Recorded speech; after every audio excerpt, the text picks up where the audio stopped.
The sun beats down on the beautiful countries of Central America.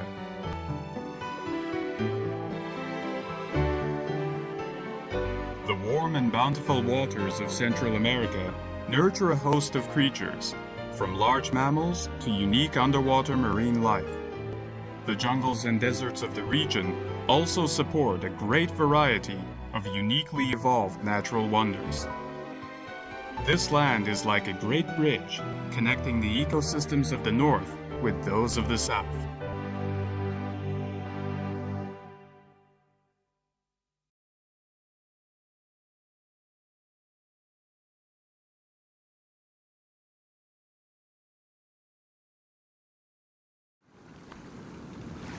The Yucatan Peninsula juts out into the sea like a great partition separating North and South America. Taking up the southeastern part of the peninsula, the country of Belize faces the beautiful, warm waters of the Caribbean Sea. Unfolding in the blue waters off the coast is the Belize Barrier Reef Reserve System, which extends for more than 260 kilometers.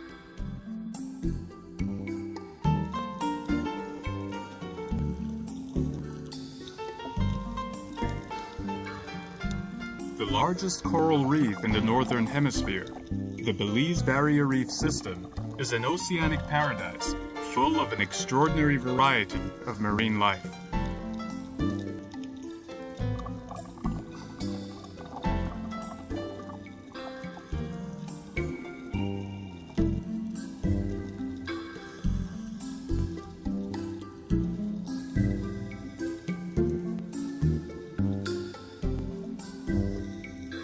Water temperatures remain above 20 degrees Celsius throughout the year in these coral-rich waters.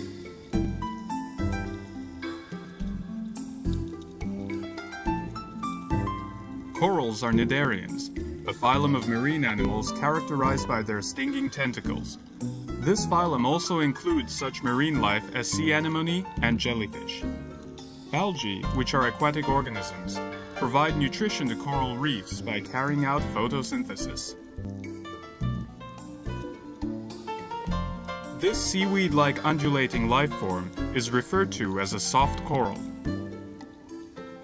There are two types of coral: hard coral, which has a hard skeleton, and soft coral, which does not. The Caribbean Sea is unique in the world for its great variety of soft corals, presenting the diver with scenes not visible anywhere else on Earth.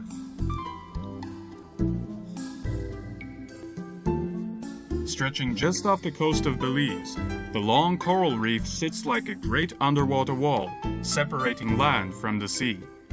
Coral reefs which form along coastlines like this one are referred to as barrier reefs.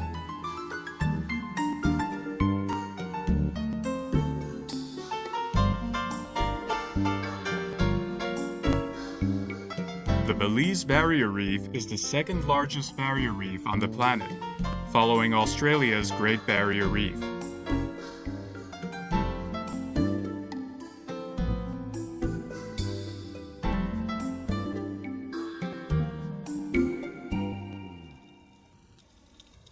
Because coral reefs support a great variety of marine life, they are sometimes referred to as the tropical rainforests of the sea. Indeed, many aquatic animals, including fish, benefit greatly from the effects of coral reefs. This nurse shark is 2 meters in length and very gentle.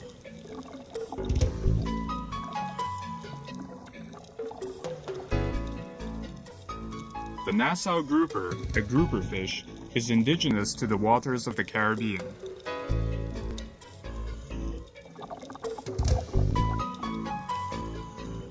Another indigenous species to the Caribbean Sea is the French angelfish, which, as its name suggests, is part of the angelfish family. The Belize coral reef seems to stretch on endlessly. Underwater, one happens upon all sorts of mysterious scenes.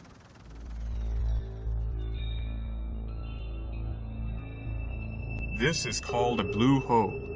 It is a gigantic sinkhole at the bottom of the sea.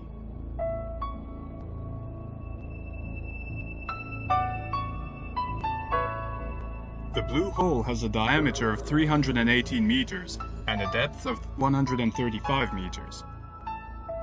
One cannot help but wonder how or why such a huge sinkhole could have developed at the bottom of the sea. The key to understanding the reason lies hidden in the depths of the Blue Hole.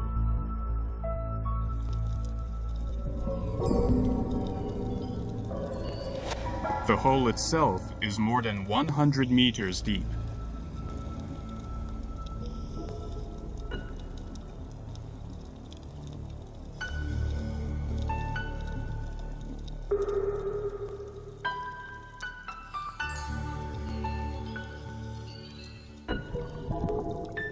Descending into the hole, on the rock walls of the sinkhole, we see hints that indicate something of the geological factors that produce this phenomenon.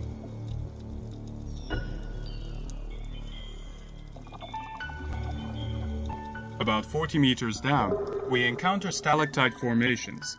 This huge subterranean cave was formed around 20,000 years ago during the last ice age, when the surface of the ocean was 100 meters lower than it is today. At that time, the limestone terrain experienced erosive processes, which produced what became a huge cave. It is thought that the cave became vertical after the ceiling fell off. Then, approximately 16,000 years ago, when the ice age ended and the sea levels rose, all this went underwater. Stalactite cannot form in seawater. These formations, which are quite large, must have taken many tens of thousands of years to complete.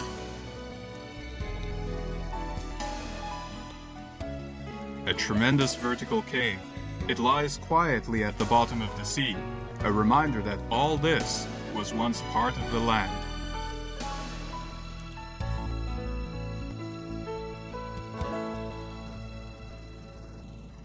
Scattered in the waters around the reef are approximately 400 scattered coral atolls, called keys.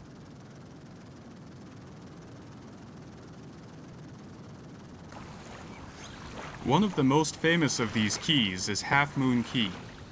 The forested areas of the island serve as a huge breeding ground for birds.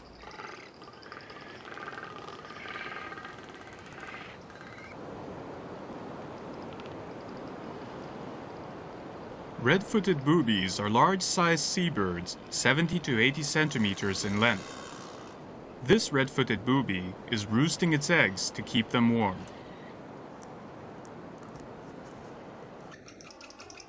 The magnificent frigate birds have distinctive red throat pouches. The rich ocean waters nurture not only marine life, but bird life as well.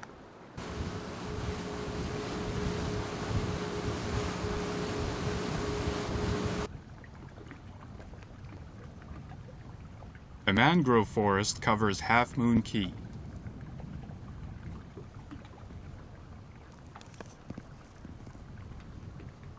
Mangrove trees are able to grow along the seashore by filtering out the salt out of the seawater through their leaves.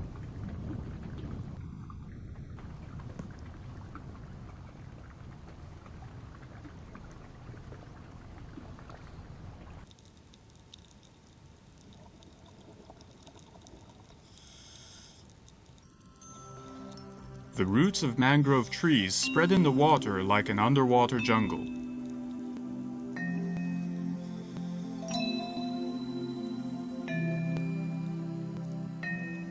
Large creatures are unable to swim in these shallow waters, making it an ideal refuge for small fish.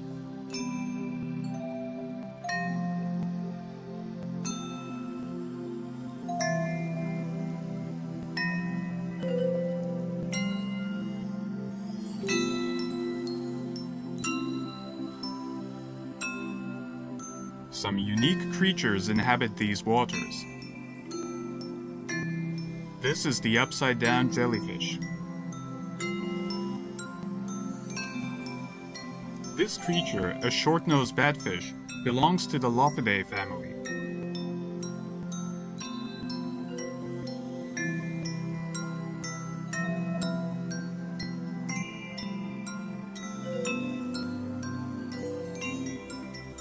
They swim by moving their pectoral and pelvic fins like legs.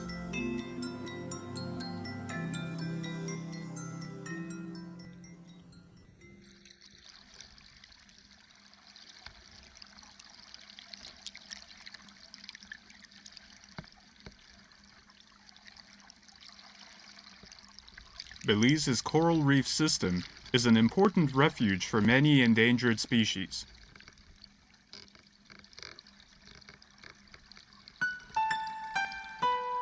American manatees are mammals that mainly eat seaweed, such as eelgrass.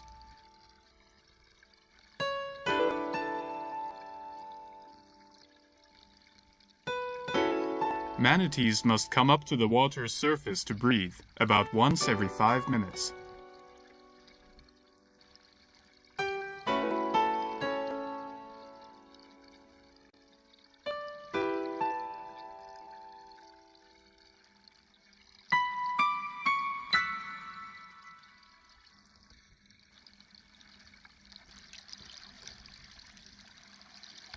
This manatee must have finished eating and is now sleeping with its face buried in the soft mud.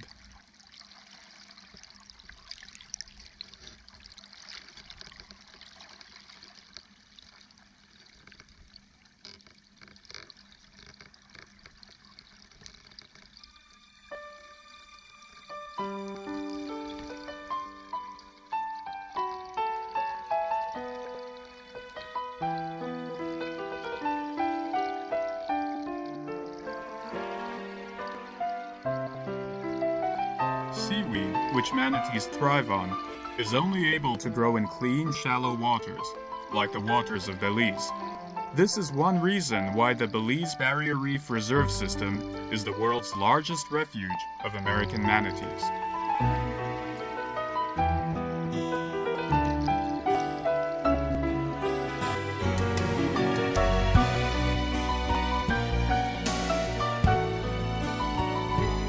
With its stunning atolls and rich marine life, the Belize Barrier Reef System is a spectacular natural wonder in the pristine, warm waters of the Caribbean Sea.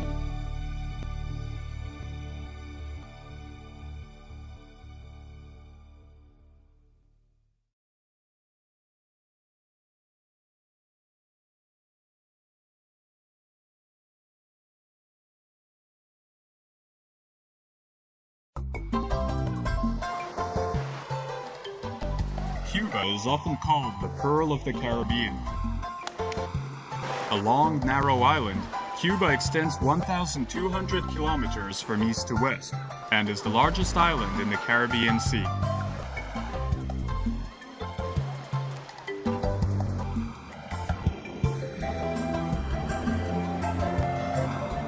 In the eastern part of this mostly flat country, approximately 800 kilometers east of the capital of Havana, is a chain of 1,000-meter-high mountains. Located amongst these mountains and extending out toward the coast is Cuba's Alejandro de Humboldt National Park, which occupies approximately 700 square kilometers.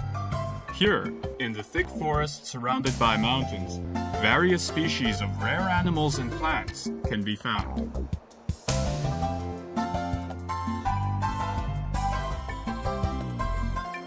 This area lies in the subtropical climate zone and supports a wide variety of vegetation.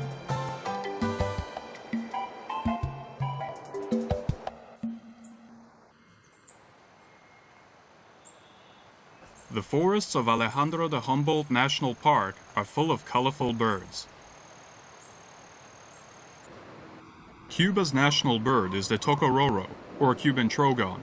Endemic to Cuba, it has striking red, blue, and white wings, colors which were adopted for the Cuban flag.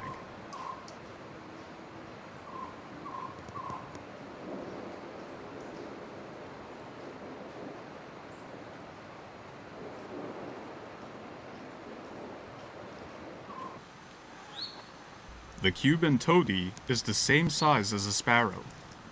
This colorful bird, one of the famous birds of Cuba, is also endemic to this area.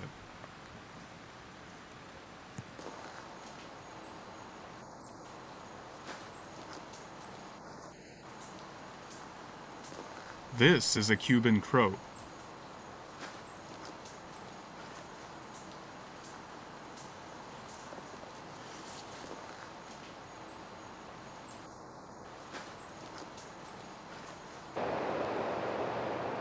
As many as 95 species of birds, ranging from endemic species to migratory birds, have been confirmed in the park.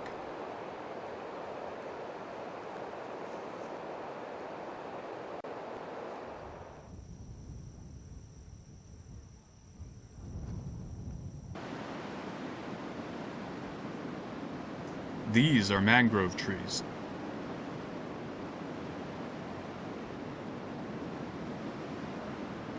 White rock stands out against the dark hills adjacent to the mangrove forest. This white rock is limestone.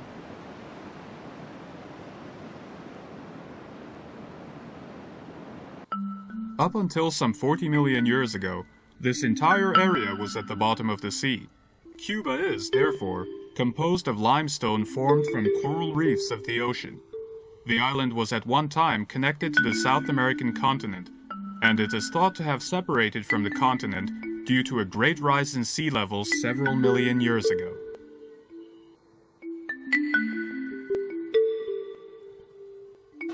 Cuba, long isolated from the mainland, has evolved in many unique ways.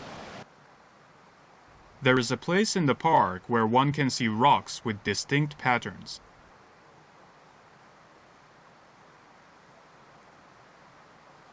Called serpentine rock, they are metamorphic rocks from the Earth's mantle.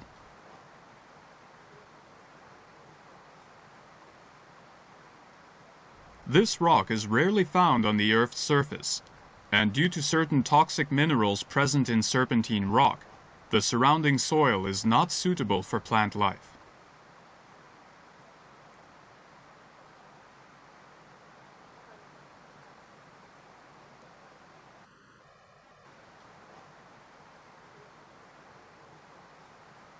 Dracaena cubensis, however, have adapted themselves to be able to grow here.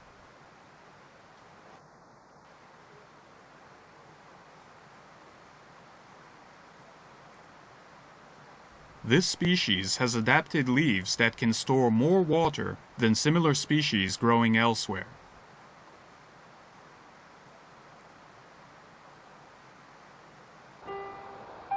These are poinsettias.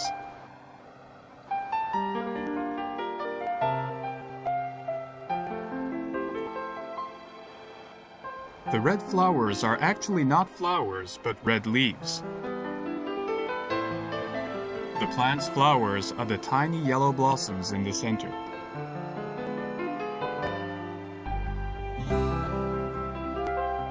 The surface of their small but thick leaves include a wax component that prevents moisture from evaporating.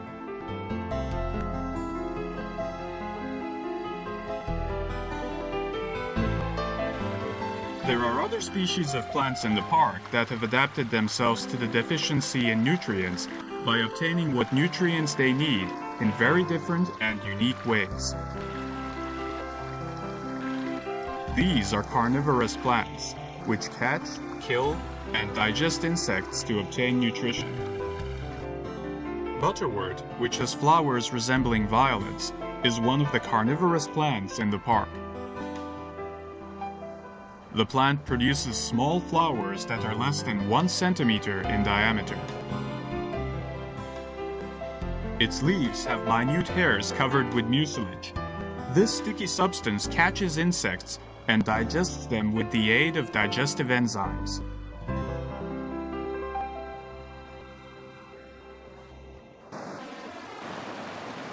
The island's distinctive environment has propagated a unique evolution in plants and animals.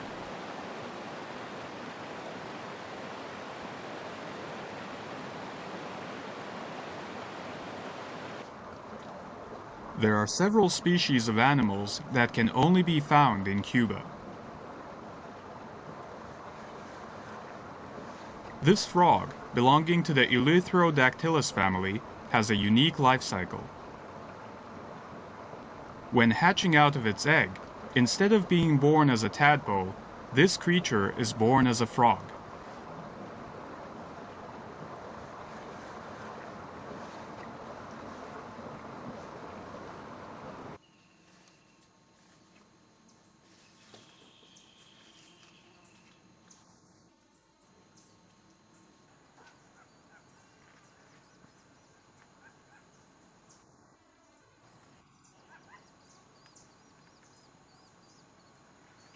This tiny frog, resting on a fallen leaf, is less than 1 centimeter long.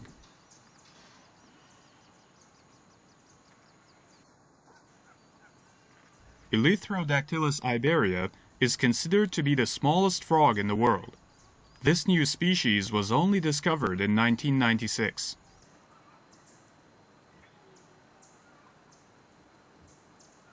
There is another unique creature under the fallen leaves. Its appearance resembles that of a scorpion, but is of a completely different and new variety. Called a vinegaroon, it does not have poison, but rather protects itself by emitting a mist from the base of its tail.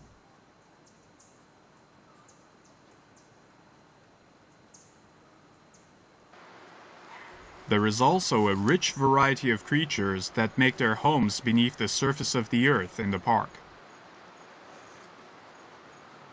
These underground creatures include bees that make nests underground.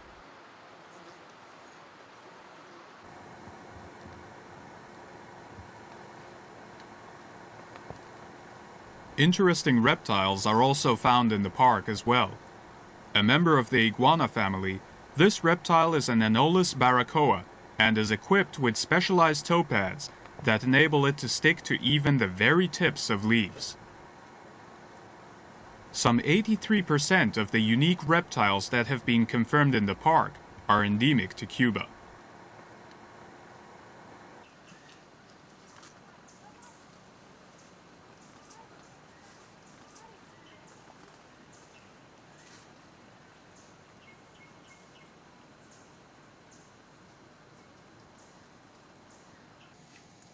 Another unique creature of Cuba's Alejandro de Humboldt National Park are its snails. This snail on the leaf is a baby snail, which is also indigenous to Cuba. Since the migration range of the snail family is extremely restricted, snails are classified by area. As many as 2,000 types of snails have been found that are endemic to Cuba. This park is also the habitat of what is considered one of the world's most beautiful snails.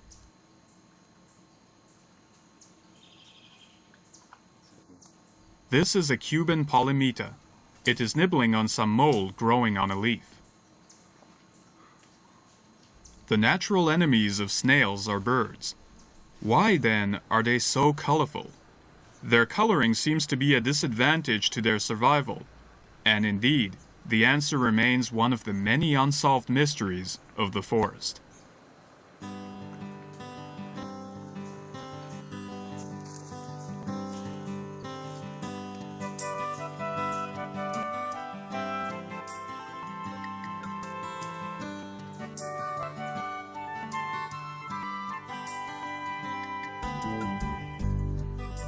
The Alejandro de Humboldt National Park possesses what is truly uniquely evolved flora and fauna.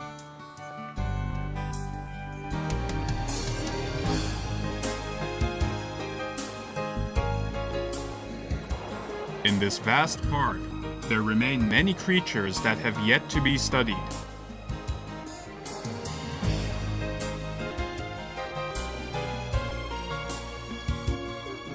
This island, lying in the stunning Caribbean Ocean, is thought to be a place with a multitude of as yet undiscovered species.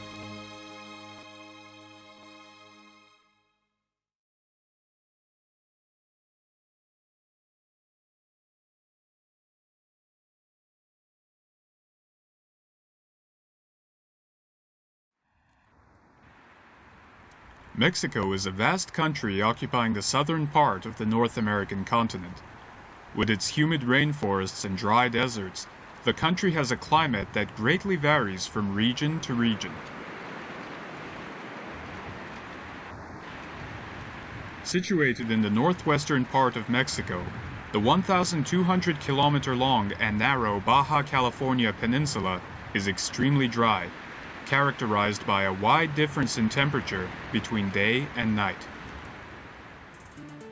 Two large coastal lagoons located in the central park of the Baja California Peninsula were registered as a World Heritage Site in 1993. This is the whale sanctuary of El Vizcaino. One of these lagoons, the Laguna Ojo de Libre, sits in the middle of the world's largest salt production field, located here for its extremely dry climate. Surrounded by white sands, the 9-kilometer wide, 48-kilometer long inlet is a calm lagoon with shallow waters.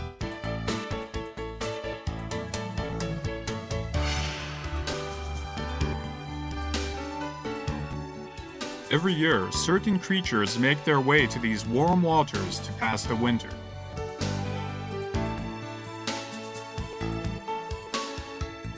These are the gray whales of El Vizcaino. Each year in December, as many as 1,000 whales descend on the waters here to give birth and raise their calves.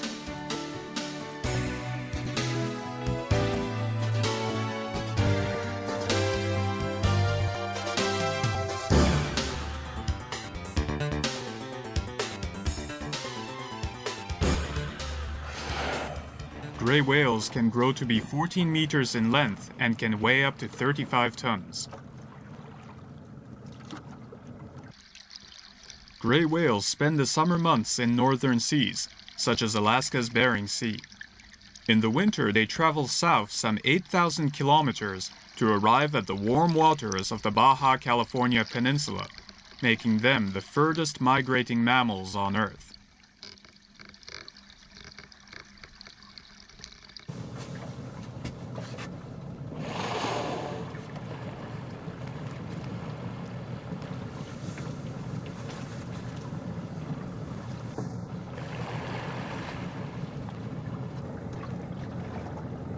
A whale suddenly pokes its head straight up out of the water.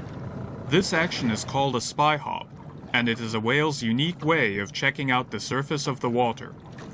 Gray whales are said to check their current position this way during long migrations.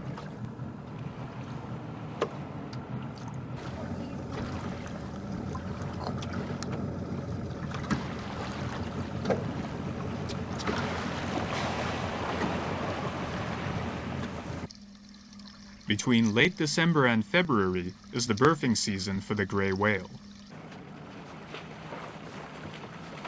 A newborn calf is roughly skimming its tail fin along the surface of the water.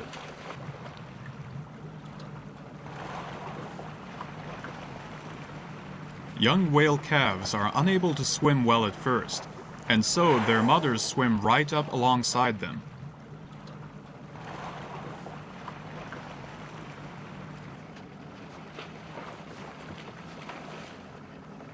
This calf does not yet have barnacles attached to its body like its mother does. The wrinkles seen all over the calf's body indicates that it was just born. Newborn whales measure between 4 and 5 meters in length and can weigh as much as 500 kilograms.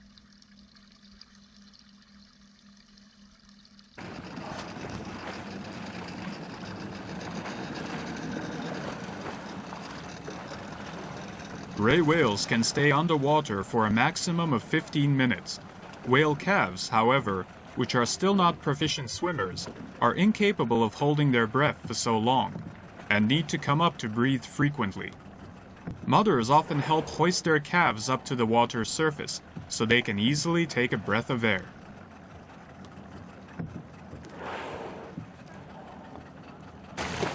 This area once saw extensive whale hunting, and the animals were hunted almost to the point of extinction.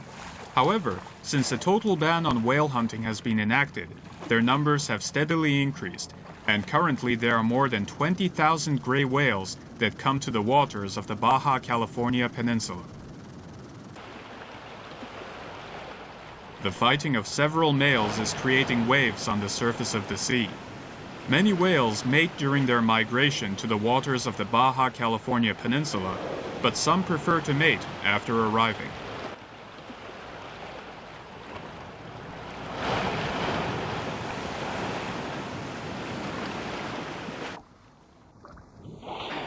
Female whales become pregnant in these waters and return 1 year later to give birth.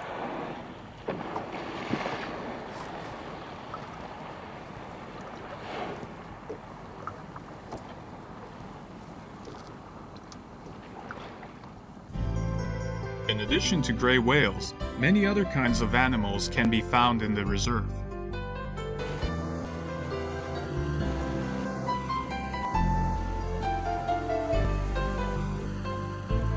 These animals sporting playfully with each other in the water are California sea lions. A large buoy serves as a resting place for some of them. In addition to California sea lions, one can also see northern elephant seals and bottlenose dolphins in these waters.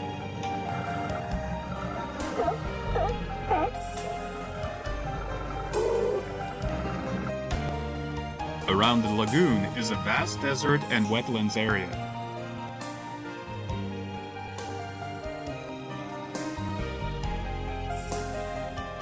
The quiet wetlands area is a place in which few humans enter. It is an oasis for water birds.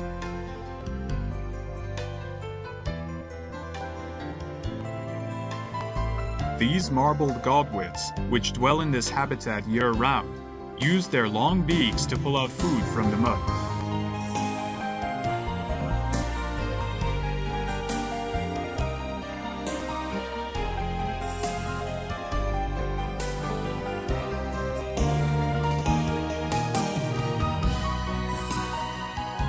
This wetlands area is also an important wintering place for migrating birds. Every winter, 10% of the wild birds that migrate to Mexico pass the winter in the wetlands here. Brent geese and American white pelicans are among the many species of birds that pass the winter here.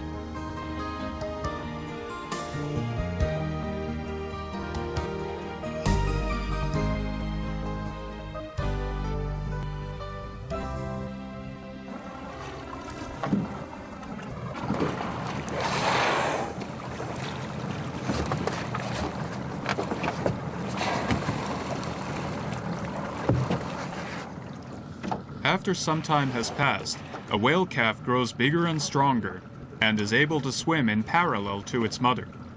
The warm and mild Baja Sea gently protects the calf that still hasn't stored sufficient blubber. This is also a safe place for the gray whales to raise their young, as their natural enemy, the orca whale, is not present in these waters.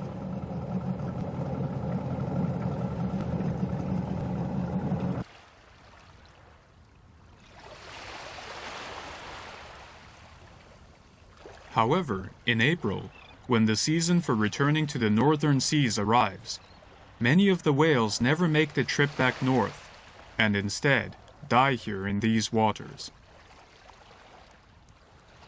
The dead whale bodies wash up cold on the beach, becoming food for other creatures. These creatures may well go on to become the food of future whales, as the circle of life quietly continues in the sea.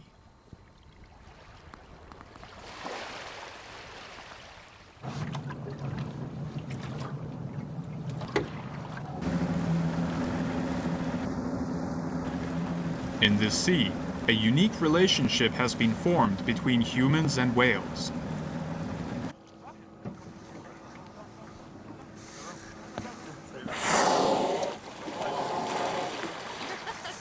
Gray whales approach humans without fear.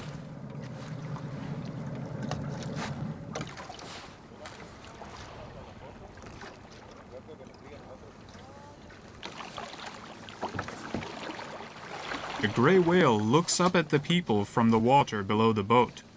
It is not expecting any tasty handouts, but rather approaches the boat out of sheer curiosity.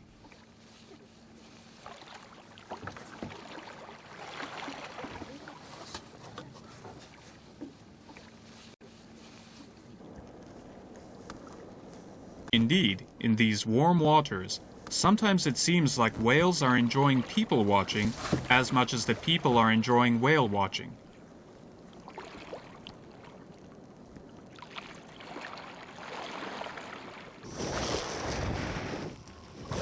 A mother approaches the boat with her calf.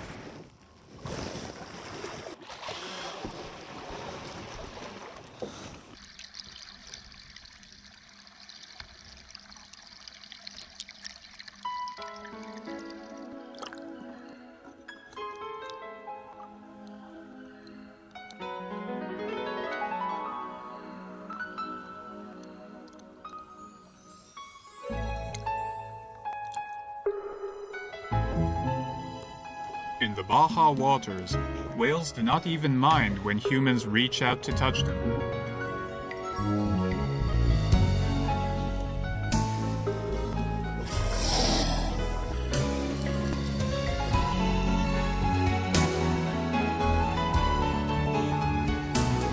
With its stunning desert landscape and rich marine life, the whale sanctuary of El Vizcaino serves not only as a protected breeding ground for gray whales to raise their young, but also stands as a safe place for humans and gray whales to interact.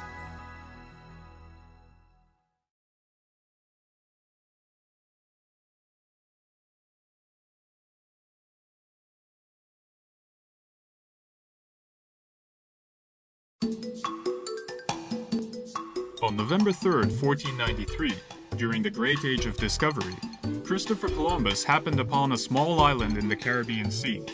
Since it was a Sunday, he named the island Dominica, which means Sunday in Latin. The Commonwealth of Dominica, located in the southeastern part of the West Indies, is a small country with a circumference of only 148 kilometers. The country only won its independence from England in 1978.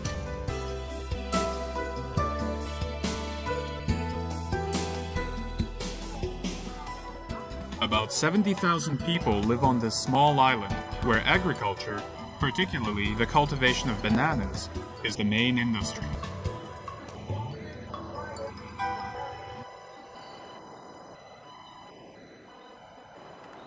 In the southern part of the island, Morne Trois Pitons Mountain hides its 1,342-meter height behind gathering clouds.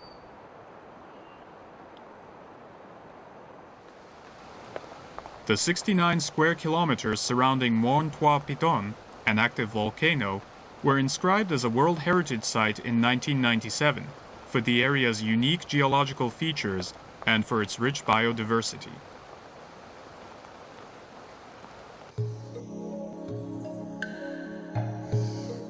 The islands of the Caribbean were born 25 million years ago as a result of volcanic activity, Dominica being one of these islands.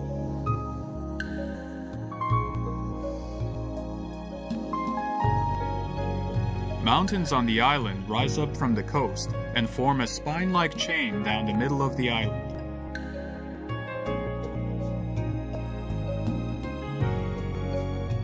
Moisture-laden trade winds, blowing in from the Atlantic Ocean, bump up against the mountains, resulting in plenty of rain.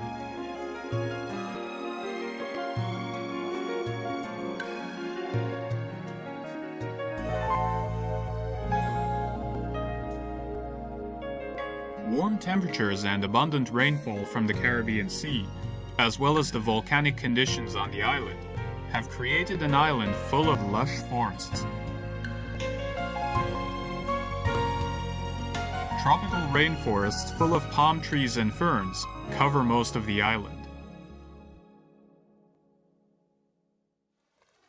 One of the trees dominating the forest is the châtaignier, a tree which stands about 40 meters tall.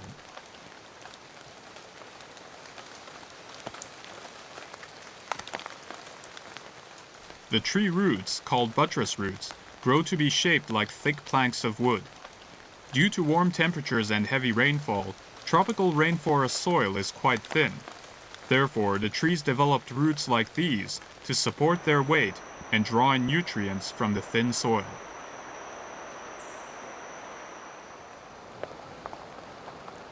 In 1980, a large hurricane devastated most of the forest. The hot and humid climate, however, allowed for a speedy revival.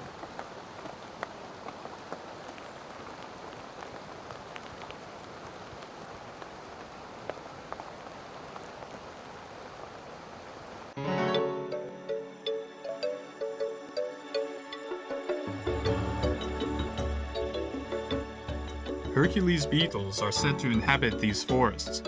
The beetle, which has huge horns, is the world's largest beetle, measuring some 15 centimeters in length.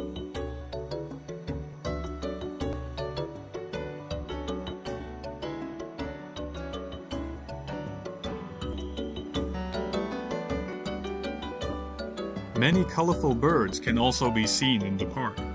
The purple-throated carib is a hummingbird that is indigenous to the Caribbean.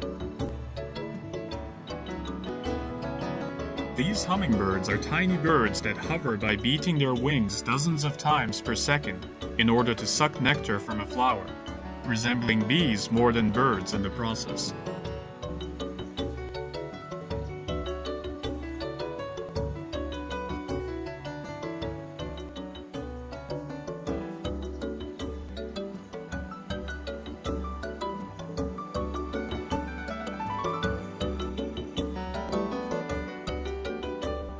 This bird, a trembler, is named for its behavior of trembling its wings. This unique behavior is thought to send certain signals to its friends.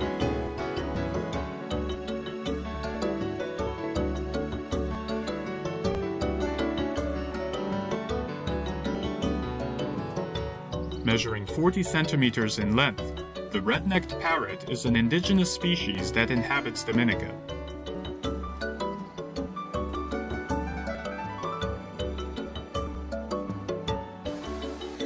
It is said that 10,000 millimeters of rain fall annually on Morne Trois Pitons Mountain, and it is the base of the mountain that regularly receives the benefits of all this water.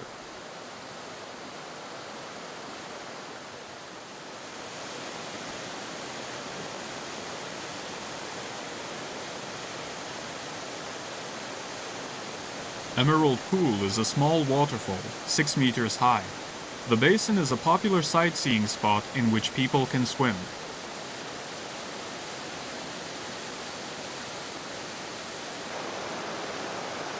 Middleham Falls is the island's largest waterfall, with water loudly spilling over the falls some 60 meters down.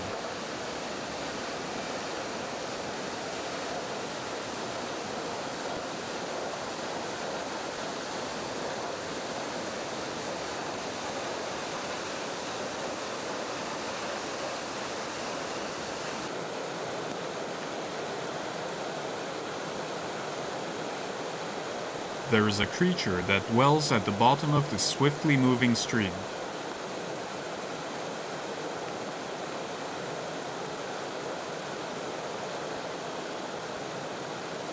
Called a river crab, it has long nails and a 20-centimeter shell, and is a frequent guest on the dinner tables of people across the island.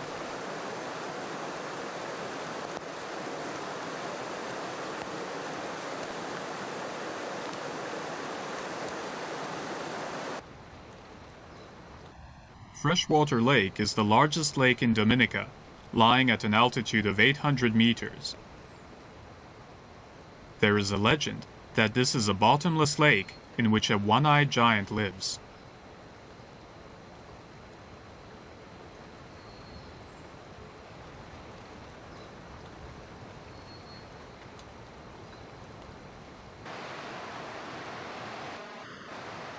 There is a place in the mountains within the park which stands as a clear reminder of the volcanic history of the island.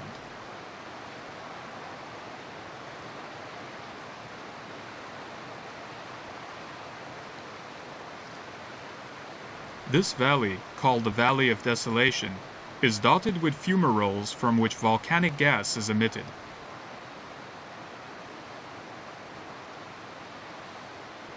In 1880, sudden volcanic activity completely devastated the tropical rainforest in this area.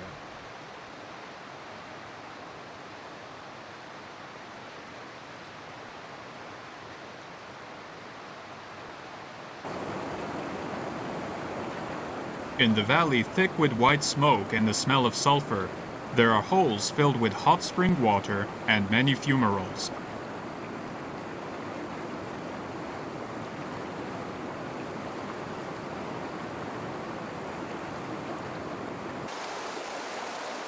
The rocks vary in color because of the highly acidic hot water.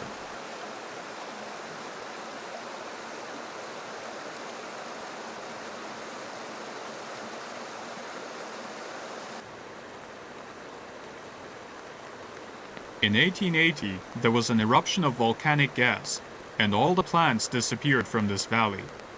Today, those plants capable of surviving in the poor soil have migrated here from other places and have taken root.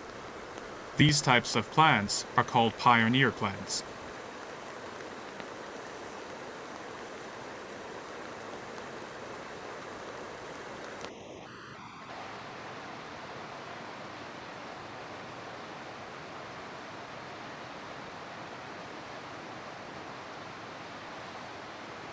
At the center of the park, white smoke can be seen rising from the mountain. This mysterious natural phenomenon is representative of the landscape of Mont Trois Pitons.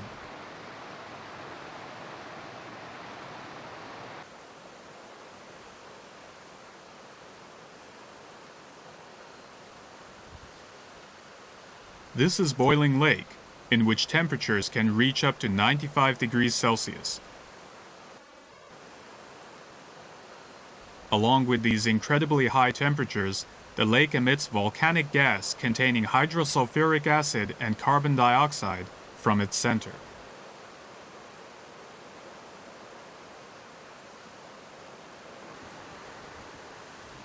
This lake, which has a diameter of 60 meters, is the world's second largest hot spring. Its precise depth still remains unclear.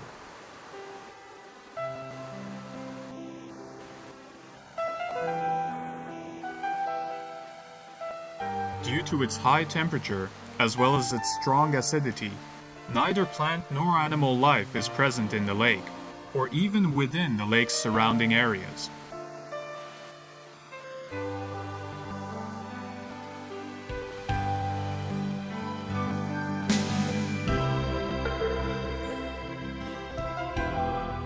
The Mont Trois Pitons National Park.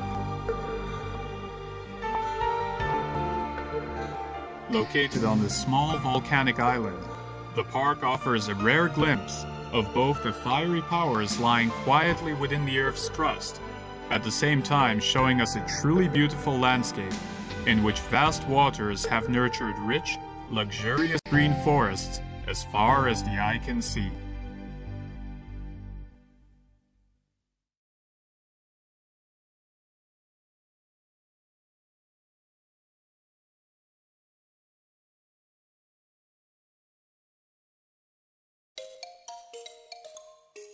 The Republic of Panama is a country located in the southernmost tip of Central America.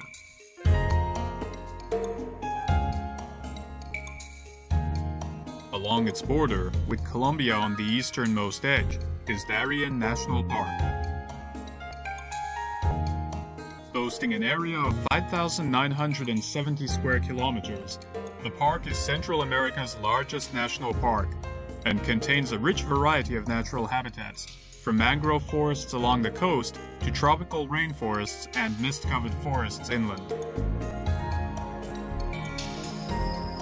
For most of their geological history, the North and South American continents were separated from each other.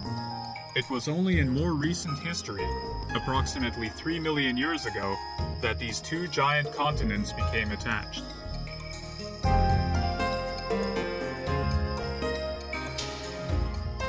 When this happened, their ecosystems also became connected.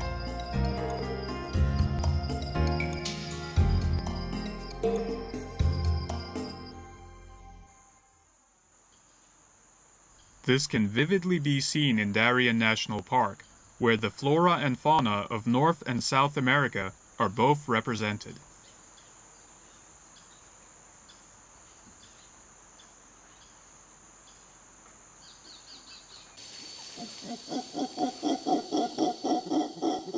Mantled howler monkeys originally came from South America. Their calls can be heard from as far as 3 kilometers away.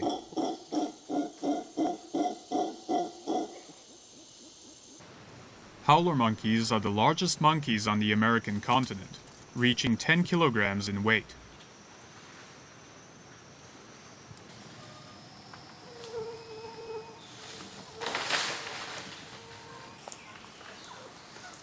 The white-headed capuchin is considered to be highly intelligent.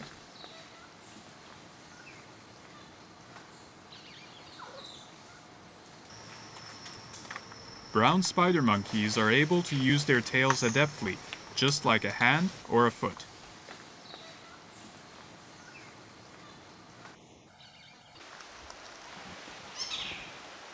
The white-nosed coati, a member of the raccoon family, is also originally from the South American continent.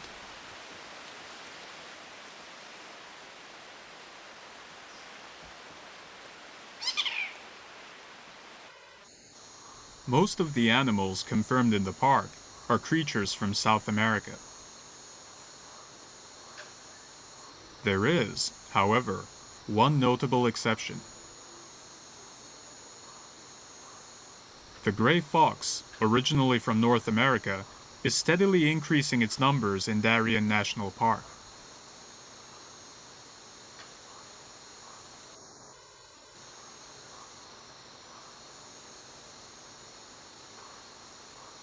Changes in the ecosystem, which occurred when the two great continents connected, continue even today.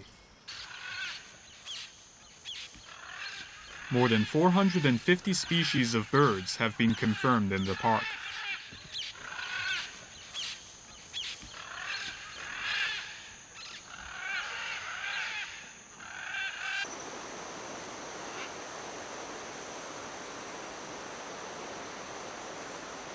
The blue and yellow macaw, with its colorful lazuli-colored wings, is a common bird in South and Central America.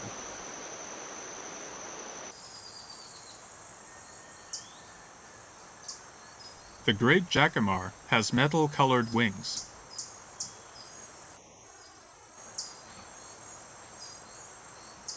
Perched on a branch, it has a clear view of the surrounding forest, adeptly smashing large insects against branches before devouring them.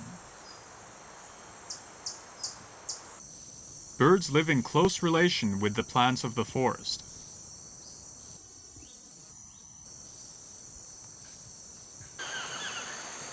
The staple food of the toucan, known for its big colorful beak, is fruit.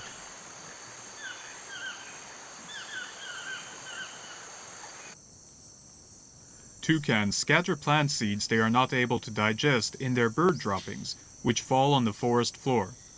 By facilitating the birds eating as much of their fruit as possible, plants are able to spread themselves over a wide area of the forest.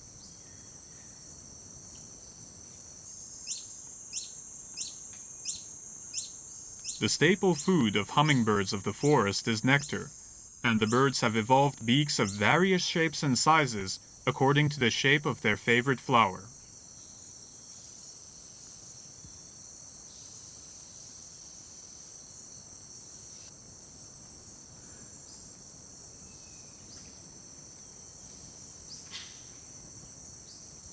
The plants have also evolved in order to meet the hummingbird's needs. For example, in order to have their pollen distributed by certain species of hummingbirds, this tree has flowers whose shape matches that of the hummingbird's beak. It is indeed a give-and-take relationship between the plants and the birds of the forest. Certain birds within the forest make good use of still-standing dead trees. This woodpecker builds its nest in large dead trees in which it can easily peck holes. In the world of nature, there is no waste, not in life nor in death. Interesting relationships exist between certain plants found in the tropical rainforest. This plant, belonging to the fig family, strangles a large tree.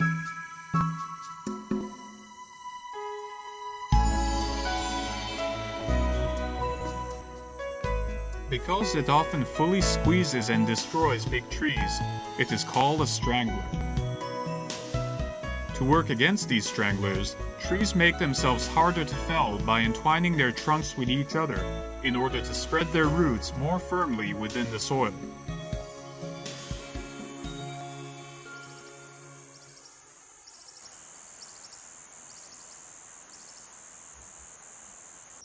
Other fascinating creatures found in the forest, if one looks hard enough, are insects of various shapes and colors.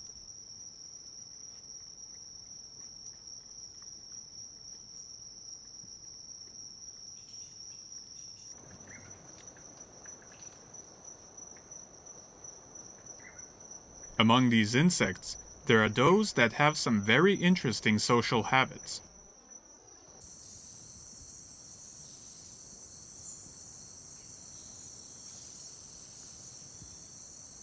A marching line of green ants crosses through the tropical rainforest. This group of leaf-cutting ants makes use of the forest's leaves by first cutting them into small pieces. Instead of eating the leaves, they carry them to their nests where they use them to cultivate mushroom mold by biting the leaves into smaller pieces and depositing the mushroom mold in them for harvesting. The ants ingeniously cut the leaves off the plants using their small chins and seem to effortlessly lift up these cut leaves, which are several times larger than their bodies, to carry to their nest. In order to collect leaves suitable for fungus cultivation, they sometimes travel in procession as far as several hundred meters.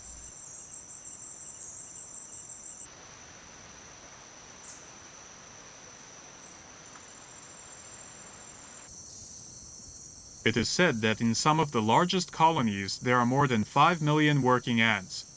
These large colonies can be up to 6 meters deep and have a diameter of 20 meters.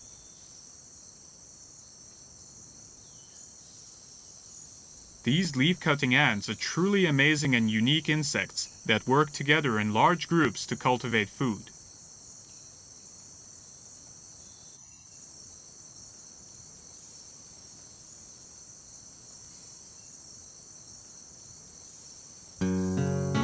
The forests of Darien National Park are so deep, they seem to rebuff humans from daring to enter.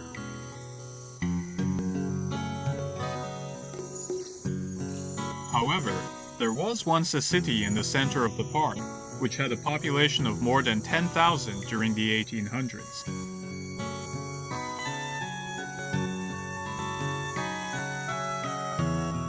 There used to be gold mines here, and British miners traveled all the way to this backland to pursue their get-rich-quick schemes.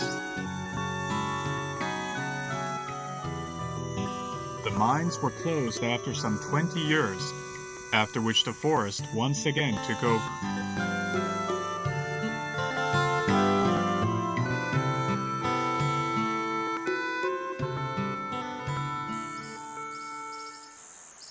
Currently, there are several birds in the park that are in danger of becoming extinct.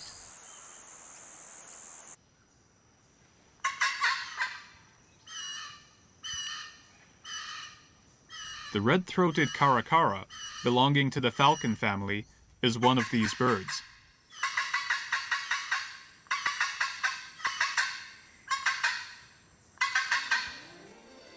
While many species of birds have been greatly reduced in other regions, many have been confirmed as thriving in Darien National Park.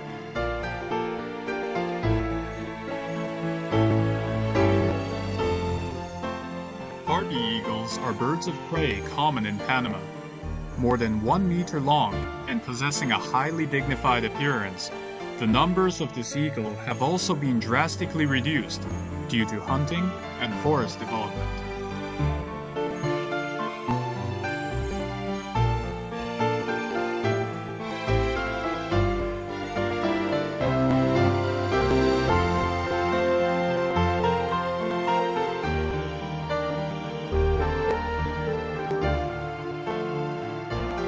Natural corridor connecting North and South America, Darien National Park serves as one of the last places of refuge for many of the New World's endangered creatures.